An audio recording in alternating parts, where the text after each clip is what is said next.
Räägi, räägi. Rääkimine on kuld.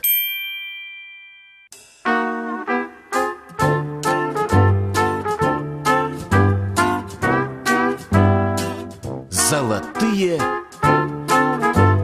слова. В первой части диалога наши герои заняты уборкой квартиры, чтобы порадовать маму и сделать ей сюрприз. Послушайте, пожалуйста, слова и выражения, которые помогут вам лучше понять содержание первой части. Me ei jõua. Мы не успеем. Ei viitsi. Неохота. Лень. Tolmu välja kloppima. Выбивать пыль из чего-нибудь. Hunnik. Куча. Vihkama. Ненавидеть. Ihkama. Жаждать. Чего-то очень сильно желать. Üritama. Пробовать, пытаться. Tule sisse. Kuule, mida me nüüd teeme? Ma ei tea. Võiks mõnda filmi vaadata või muusikat kuulata. Ja mis kell praegu on? 1:02. Kas su ema tuleb kell 4? Jaa, mis siis? Tahad ära minna?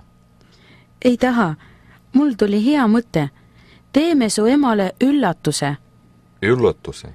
Missugune? Mitte missugune, vaid missuguse üllatuse. Teeme korteri korda ja küpsetame koogi. Nalja teed. Me ei jõua. Koristamine võtab ju palju aega. Laiskvorst, ära pirise. Ei võta see sugugi palju aega. Sa ju aitad mind. Või mina aitan sind. Kas tõesti ei viitsi? Ma ei tea. No kujutad ette, kuidas su ema imestab ja rõõmustab. Mina olen alati nii teinud. Kui emal on sünnipäev, teen sel päeval alati kõik kodutööd tema eest ära. Kas teisel ajal ei teegi? No muidugi teen, aga sünnipäevaks teen need eriti hästi. Ja alati olen midagi küpsetanud. Olgu, olen nõus. Millest alustame? Sina teed toad korda, sest ma ei tea, kus mis käib. Seejärel pühin ma tolmu ära ning sina võtad tolmu imejaga. Hea küll. Kas paneme raadio mängima? Jah, otsi mingi energiline muusika ja pane see kõvemini mängima. Hea rütmiline muusika aitab koristamisele kaasa. Kas see sobib? Suurepärane. Kust ma saan tolmu pühkimiseks lappi? Ma ei tea täpselt. Võib-olla vannitoast. Olgu, ma vaatan ise. Alex, kallis. Mis on? Vaata, esiku vaip on nii liivane. Äkki viid selle õue ja klopid tolmu välja. Miks ma küll nõustusin? Ole pai, vaata, siin on terve liivahunnik vaiba all. Olgu. Tuba on korras. Võin seda teha küll. Oota palun. Mis veel?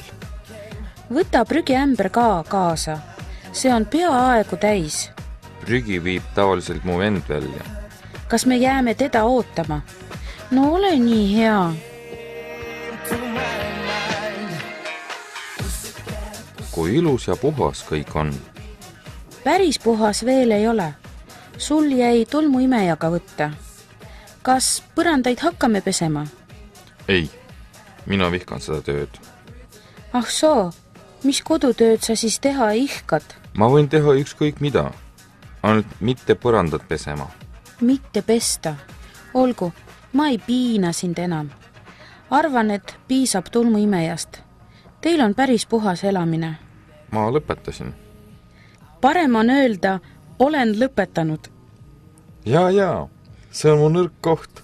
Ma lugesin või olen lugenud, töötasin või olen töötanud ja nii edasi. See sõltub sellest, mida sa sellega öelda tahad. Ma räägin sulle sellest hiljem. Praegu aga lähme kööki ja üritame kooki küpsetada.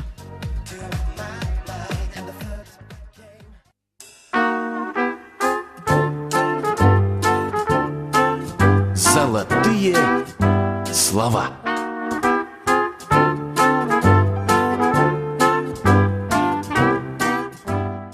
Во второй части диалога Марика и Алекс пекут яблочный пирог, чтобы сделать маме сюрприз. Послушайте, пожалуйста, слова и выражения, которые помогут вам лучше понять содержание этой части диалога. Lausa. Словно, просто, даже. Hakkame pihta. Начнем. Vispel. Венчик. Vahule lööma. Взбивать. Viilutama. Нарезать.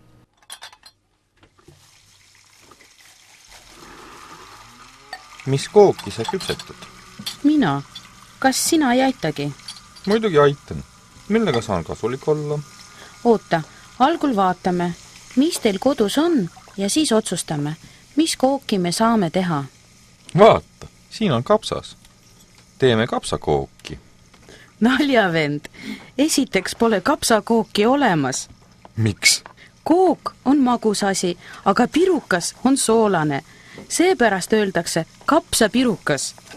Ma arvasin, et pirukas on ainult väike pirõžuk. Ei ole. Ja teiseks ei ole meil nii palju aega, et küpsetada kapsapirukat. Selleks on vaja teha pärmitainas, see peab kerkima. Mida me siis teeme? Ma nägin, et teil on palju õunu. Mis sa arvad, kui teeksime õunakoogi? Teeme jah. Ma armastan seda väga. Ma ei mäleta, kas olen sulle rääkinud, aga toitu on natuke imelik armastada. Toit maitseb või ei maitse? Mulle õunakook maitseb nii väga, et ma lausa armastan seda. Olgu. Hakkame pihta. Mul on vaja jahu, suhkrut ja 4 muna. Jahu on siin, suhkur on selles purgis ja munad on külmkapis. Kas see on kõik? Jah, nii kaua, kui ma teen tainast, koori sina need õunad. Mul on veel vaja 1 suuremat kaussi ja 1 klaasi. Aitäh! Kas nii sobib? Lõika palun veel pooleks. Vot niimoodi. Tead, mul on visplit vaja. Ma ei tea, mis on visplit. Vispel, see on selline asi, millega saab muna vahule lüüa. Ma ei tea, missugune see on. Vaata palun, seal sahtlis on kõik köögiasjad. Köögiriistad. Näe, see ongi vispel. Ma löön munavalged ja munakollased eraldi vahule, lisan 1 klaasi suhkrut ja 1 klaasi jahu. Tainas ongi valmis. Nüüd peab see veidi seisma, umbes pool tundi. Ma aitan nii kaua sul õunu viilutada. Nüüd segame õunad taignasse ja valame vormi. Ole hea, pane kook ahju. Kas kook küpseb kaua? Ei, umbes 25 minutit. Sinu ema tulekuks on see juba valmis. Aitäh sulle. Arvan, et emale see meeldib. Золотая грамматика.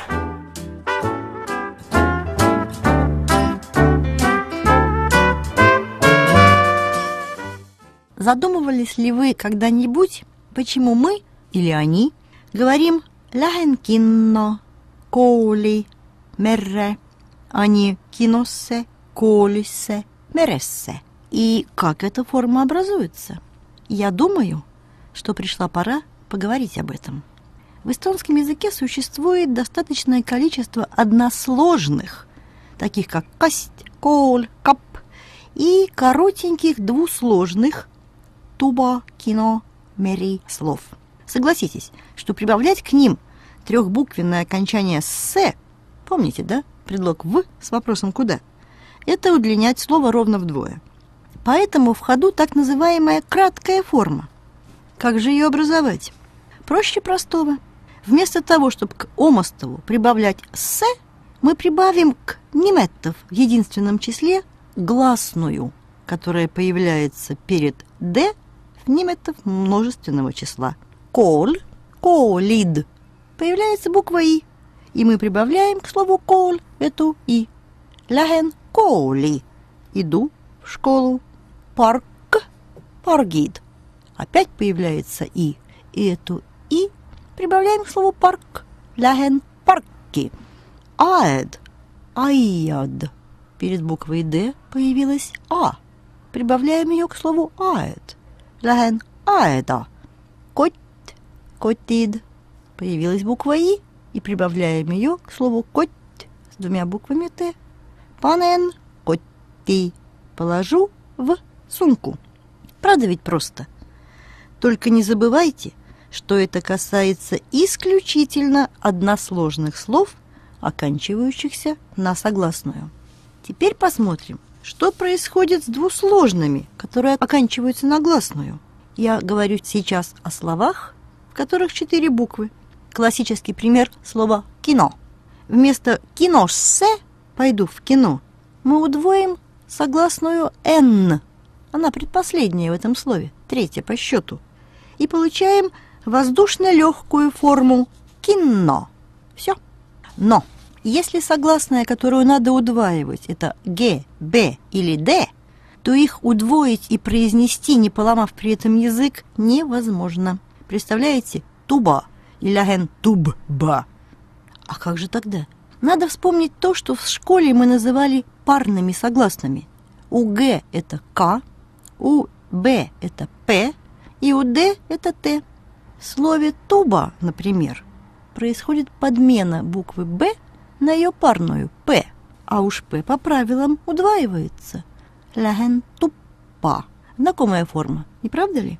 И еще, если слово оканчивается на «и», ну, как, например, слово «мери», то удваиваем согласную и меняем «и» на «э». Это правило. В краткой форме «и» окончания не бывает. То есть «пойдем в море купаться» звучит «ляхме мерре уюма». Ну, а теперь высший пилотаж. Юги. Река. Пойдемте в речку. Буква «г» переходит в «к» и удваивается, а «и» заменяется на «э», и получается «юкке». Для русского человека сложная форма, но ничего невозможного нет. Попробуйте сами сделать краткую форму со словами «кап», «выру», «лин», и вам понравится результат. И под конец небольшое, всем знакомое, но немножко переделанное стихотворение про Таню. Наша Таня громко плачет. Уронила юкке мячик. Тише, Танечка, не плачь. Не утонет US мяч. Все, удачи вам!